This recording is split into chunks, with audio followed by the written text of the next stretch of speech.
the Nashville 2 podcast with your host, Edward Fox. G'day, viewers and listeners. It's Ed Fox back with another great episode of Nashville 2. And Nashville 2 is where we tell your story. If you're from Middle Tennessee or you know somebody from Middle Tennessee that we should tell their story, send them my way. We'd love to have them on the show. And my special guest today is Alex Ciaramitaro of Oh Doggonit. Did I get that close? Yes, you got it perfect. Woo, woo.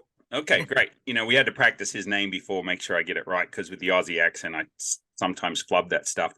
So, Alex, I don't see no unicorn horn, but I hear you are a Nashville native. Is that true? Yes, I born and raised here. I don't have a Southern twang, really, because my parents are from Detroit, Michigan. They moved down because of GM had a Saturn plant in Spring Hill back in the 90s. Okay. They migrated here because of that. Then I was born, and this is history. So have you've lived here this entire time since you came down from Detroit? Correct. Yes. And I was born here. So. Oh, you were born here. Okay. Yeah. Born here 100%. My parents moved down here. And then I was born in Franklin, Tennessee. And okay. Then just been here 100%. Have you moved a lot around Middle Tennessee then, growing up? No, sir. I've stayed in Spring Hill the majority of it. Oh, okay. So you must have some interesting stories. I mean, Spring Hill's growing like crazy, right? Oh, yeah. It's crazy. Yeah. Yeah. I see the traffic down there. Like, I think you and I met at a Connect Nashville happy hour, and the traffic to get down there was just crazy. I don't know how you guys do it. Oh, yeah. I read something not too long ago. It was at post-COVID or post-2020. Right. Spring Hill, I think it's like the 5th most moved to city or town wow. in America, just because it was in such close proximity to Nashville, and it's a nice place to live, but it's become a popular spot for sure. Right. Well, and I like it down there. Viking Pizza, which is where we were at, I think we did our happy hour. And I've had Tony, Josh, and Samantha on the show. Actually, their episode's going to get ready to air. We did for an hour, so we're gonna break it up into 2. But they've done so much for the community around Nashville to help us network with each other. Otherwise, we probably would have never have met. So the thing that interested me, Alex, is you've got a unique business, Oh Doggonit. Tell me about what that means and what that is and who you're helping. So, there's a common phrase of, in place of an expletive, you just say, oh, doggone it, like, oh, shoot, Right. So I've always been a lover of dogs. I've got my buddy Holly here with me right now. And does she sing, Buddy Holly? Sorry, I can't myself. No, her name's Holly. She was born on Christmas Day. So okay. There you go. Holly Jolly. My dad was always a Buddy Holly fan, so. But I wanted to offer pet sitting services, dog walking services, and there's been a couple cases where someone's had a dog sitter and they bailed on them in the middle of the sitting. I actually just had one last week with Memorial Day, where right. They're already in Florida. They call me frantic. 10:30 on a Friday night. They're like, we're already down here. The sitter bailed on us. We have 10 dogs. Wow. Until Tuesday. And I'm like, okay. So, oh, doggone it. If you're in a bind with your dog, hopefully we can help you out, or we can pet sit for you. I've got a amazing team. What's different with me compared to some other local sitters in Spring Hill specifically is that it's just them. It's only them, and if they're booked, they're booked. And right. And some of these are booked out for months, which is great for them. But for me, I don't really want to. I hate to turn down everyone and say, sure. well, I'm already booked, because guess what? They're not going to come back to me again. So I have coerced some of my friends who work remote along with me. I still have a full-time job, and I'm able to book people sittings, and I can guarantee them, like, I've the friends who do work remote, that they will be with your dog for at least 16 hours of the day, 8 hours working, 8 hours sleeping, the other eight, maybe they can run an errand, grab some food. But that's what I like about this, is that I don't have to turn down everyone. And I have a team of about 4 or 5 people that I can refer out to. Right. And do the people tend to have you go to their house and take care of their dogs, or bring their dogs to you? We do not offer boarding. I am not insured for that, and I also have my own dogs. Some of them are comfortable with dogs, Right. others are not. So just for the safety of that, so we only do in-home sitting. It's also more comfortable for the client's dog Right. itself, instead of going to a strange place and territorial. We're in your home, where they're used to sleeping in the corner there. They know where the water bowl's at, everything like that. So Yeah, we found it for our dogs was always better if people came to us. oh yeah. Yeah, and sat with us. Not that we have used boarding kennels and stuff. Especially, I'm in the barter business, so I have companies like that in Wichita that we bartered. We lived on 15 acres though, and so our dogs had the run of the place, right? And so it was a lot easier if people just came and house sat the dogs basically while we were doing that. And so, how long have you been doing that?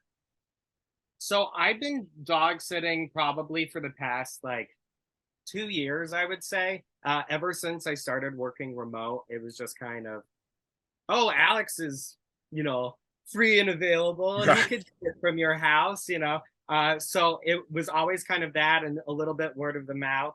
And then there's an app out there called Wag, and it's kind of, I call it like Uber for your dog. Like, it's Right. on demand.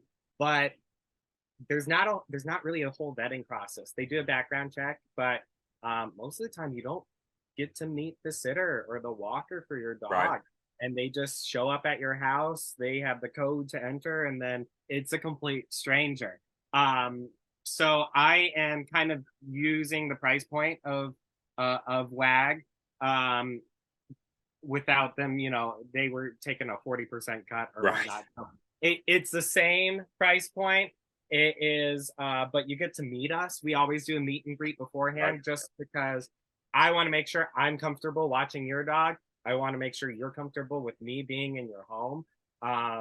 Also, if a dog's maybe a little more aggressive or sensitive, it's nice to have that communication with the client, just so they can tell you kind of what their triggers are and how to settle them down, or what to do in this scenario. Right.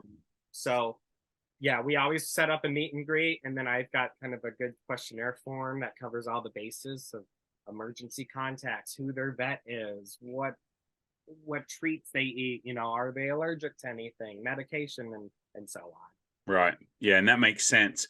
We used to have, out of the 6 dogs we had, one of them was really sensitive to fireworks. Mm-hmm. And so we had a basement, and so we would put her in the basement bathroom with a sound machine.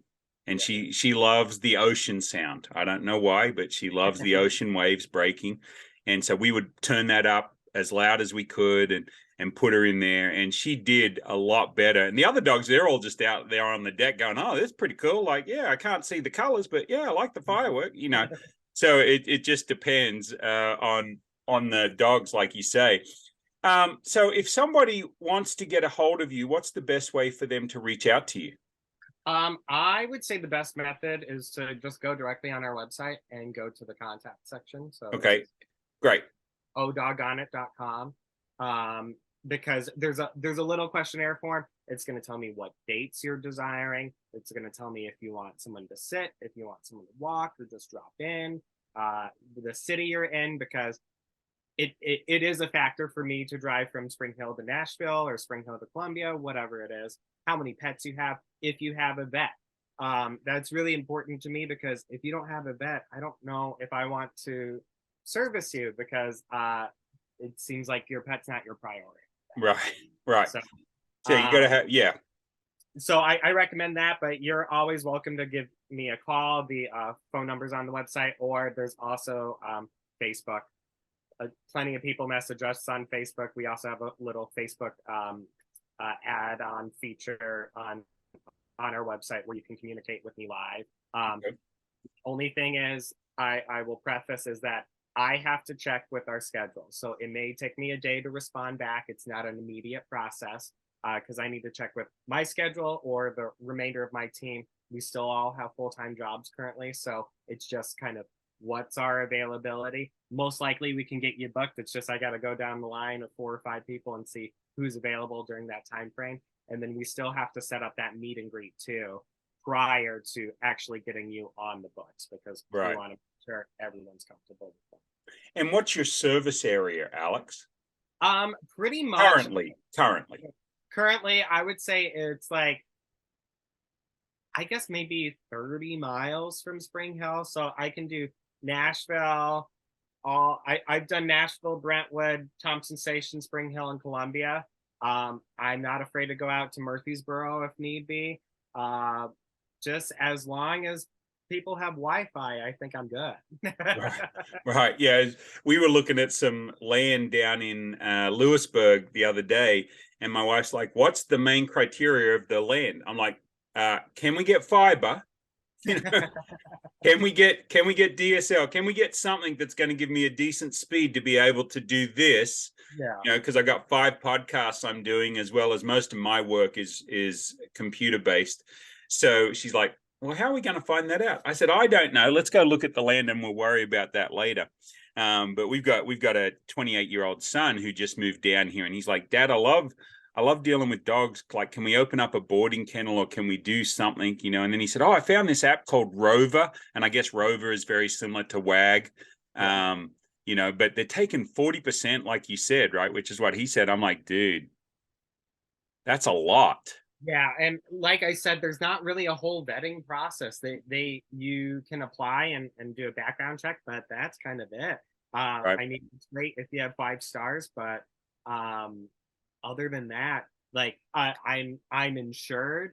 We've got everyone's got pet first aid certifications. Right. So that's not even a requirement for WAG or Rover. So if you know, God forbid your pet were to get hurt or something else, I don't know how that issue would get resolved. I don't know who's responsible. I don't know if it's me as the service provider or if it's Rover because that's where you applied for the service. Right. So, yeah, it's hard to tell. Now, I hear a little birdie tells me that you have a pretty well followed Instagram page too, and do a lot of stuff on Instagram. Is that related to Oh Doggonit, or is that something else?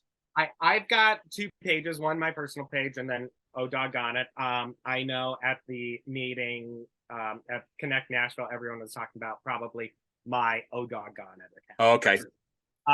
That is because I record all my interactions with the dogs, puppies, you know, we're playing, we're walking, we're swimming, whatever the deal is. So everyone says it's a release of dopamine for them to see all these cute dogs. On my personal account, I do have a little bit of a following, and that is more because I did photography for the longest time. Okay. I've worked with a couple of artists and big name brands or companies. So that's kind of what how I kind of grew that side of the my personal page. Sure. So your Instagram for Oh Doggonit, is it just at Oh Doggonit? Yep, just at Oh Doggonit, and you'll look for the little logo. It's in green though. Okay.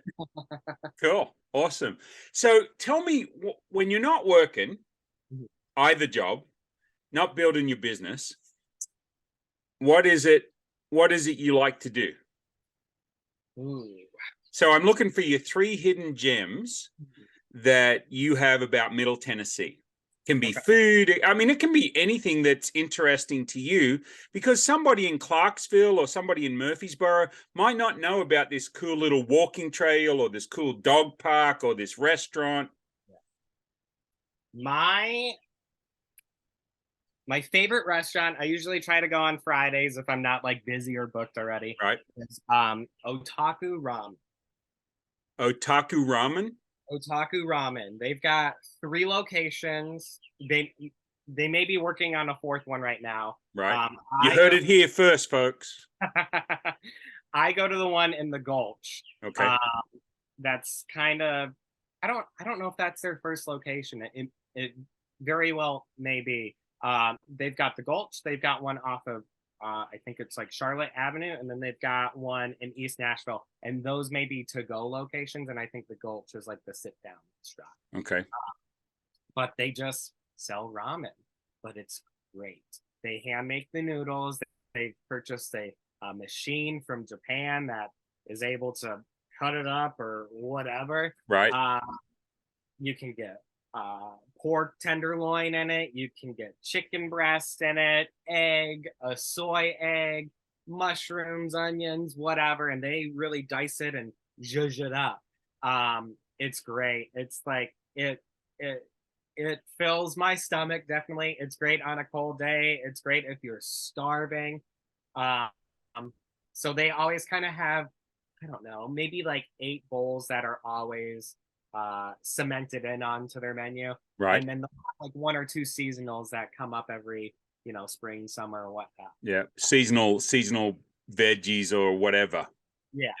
And they'll even do some like twists. They'll do like a Tennessee barbecue, Oh, wow.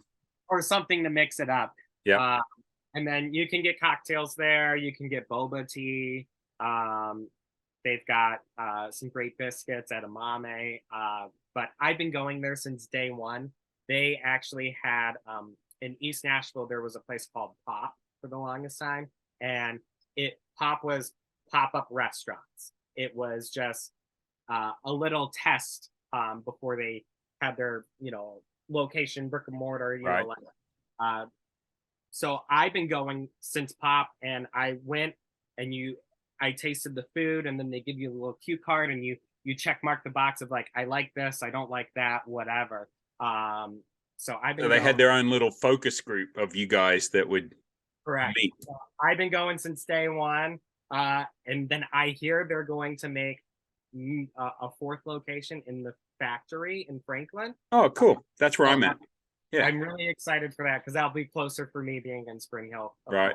Right. Well, hey, folks, see, this is why you listen to Nashville too, because you get people like Alex that come on and they're in the know. And so we find out about that stuff. Okay, so that takes care of one hidden gem. Okay. You can't count that as 4. Good try, Alex. Good try. I think I'll give a shout out to the Green Hour. The Green Hour is in Germantown. Okay. It is, I don't know if I would classify it as a speakeasy. It might be. During the day, it's like a chocolate, truffle, brownie, cupcake shop. And then at night, it's like, when we turn on the green light, it's the Green Hour. And then it's an absinthe bar. Oh, wow. Okay. It's very small. It's intimate. Maybe 20 people max could fit in there. And it's a whole kind of like performance with absinthe. You get to, and for anyone who doesn't know, it tastes like black licorice. So you have to have a very specific palate, if you enjoy that or not. But they'll give you the glass, they'll have the absinthe in there, and then whatever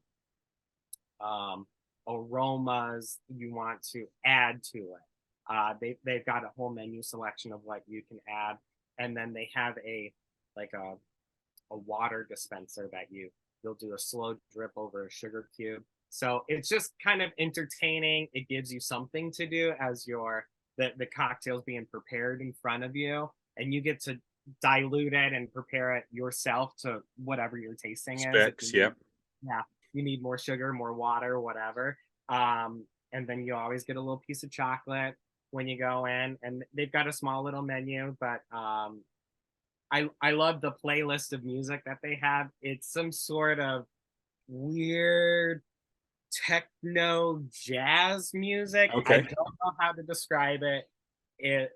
that's probably a horrible description. I promise you it sounds good. It's not just like craziness. But that's probably a nice, like, just intimate spot, whether it's your friends taking over a table or you want to go out by yourself or you're on a date. I highly suggest that spot. And it's That is awesome. And where is that located? Do you know? Germantown. Germantown. Don't know exactly the street, but Okay. it's in Germantown.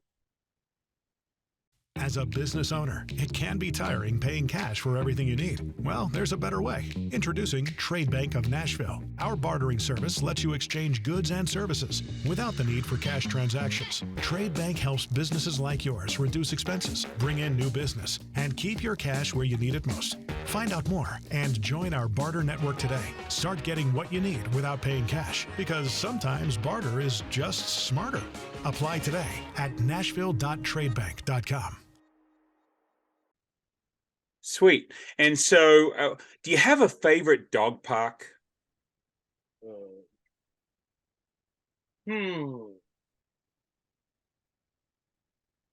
There's one over here by me in Thompson Station. I think it's called like Mars Dog Park. MARS? Yeah, it's created and sponsored by Mars. Oh, okay. They own, M&Ms and Kit Right. Kat or whatnot, and then I think is it Pedigree, the dog food. Oh, okay. So they have a huge dog food division, treats, that's all based here in like Thompson Station, Franklin area, and they developed a dog park right across the street from their like corporate office. Right. That's a great spot to take your dogs. Okay. Awesome. Yeah, so that's what my son was asking me about. He's got it's not a Pembroke Corgi. Looks like an Aussie Shepherd, the black and the white. I forget what the difference is, but he's got a Corgi that he's like, Dad, where's a good dog park? I'm like, I don't know. We left all of our dogs with my daughter up in Wichita because they like to run. We're in a 2-bedroom apartment, so not a lot of room for big dogs. You can always, like, Radnor Lake's a great option too. Like, make sure your dog's always on the leash, and Right. That's a great loop around the lake in Brentwood. Yep. And then in Columbia, there's Ganali Park. Okay. That's beautiful. It's like a 2-mile loop around. It's all cemented, so you're not walking in mud or anything like that. Goes through the woods and pasture and stuff. I just had a thought. I'm sure there's a lot of dog owners out there that are newer dog owners, and they don't even know what to look for when it comes to a sitter.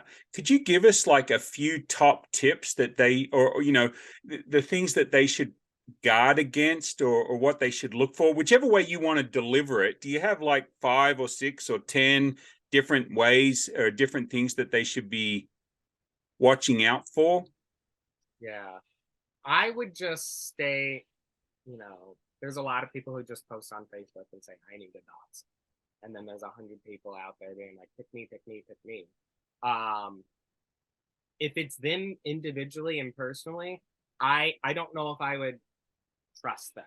If it's them as a business, I think that's something to more look into. If they've got an LLC or something, they've got insurance, that sort of stuff. Simply Referrals. Like they have a Facebook page versus just a normal profile, because I think that they're taking it seriously. They've probably hopefully purchased the insurance. I would always say that that's one criteria I would have, because dogs can be costly, and if one gets in a fight, or God forbid if they bite someone, in Tennessee, I think the owner is liable unless if they can prove negligence on the sitter's part. Right. Which is hard if you're not there. Right. If you don't have cameras around the house or whatnot.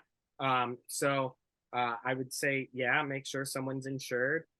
Read the reviews. Because you want someone who's reliable, and then always do a meet and greet. That's why I do it. You got a bad gut feeling, I don't like this guy or I don't like this dog, you don't have to sit for them. So that kind of just the basics of kind of the principles of how I operate, at least. Like, that's what I would tell people. whenever someone shares out something of saying, I need a sitter, I just say, hey, like, I have a dog sitting company. Here's our website. Reach out if you're interested.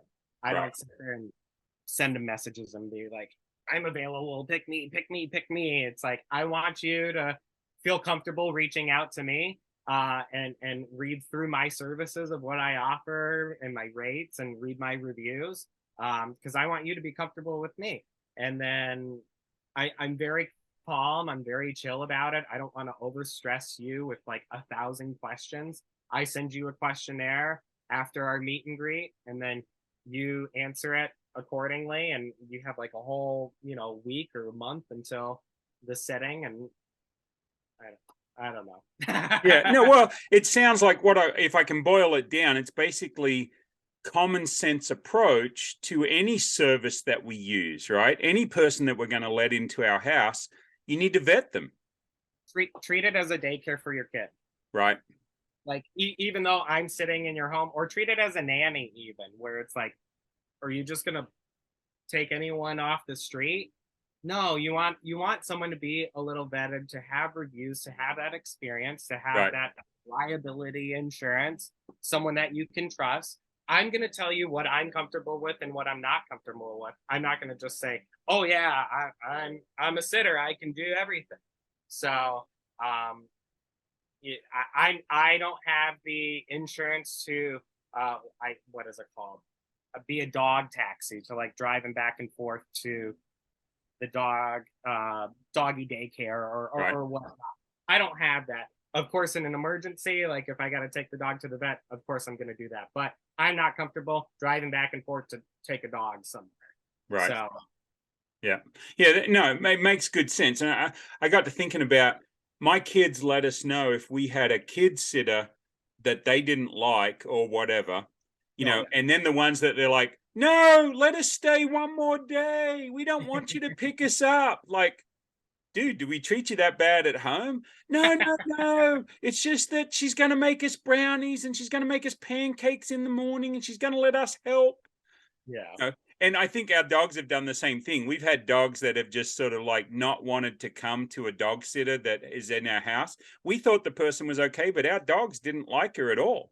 Yeah. And so we said, well, maybe this isn't the best, right? And not that we could fault her for anything, not that the dogs looked mistreated or anything, but it just wasn't a good fit. And so we learned to listen to our dogs, and then the ones that when we had one young lady come in and she was from across the street, actually, they would run up to her and just like never leave her side, and you could tell that, okay, this works. So yeah.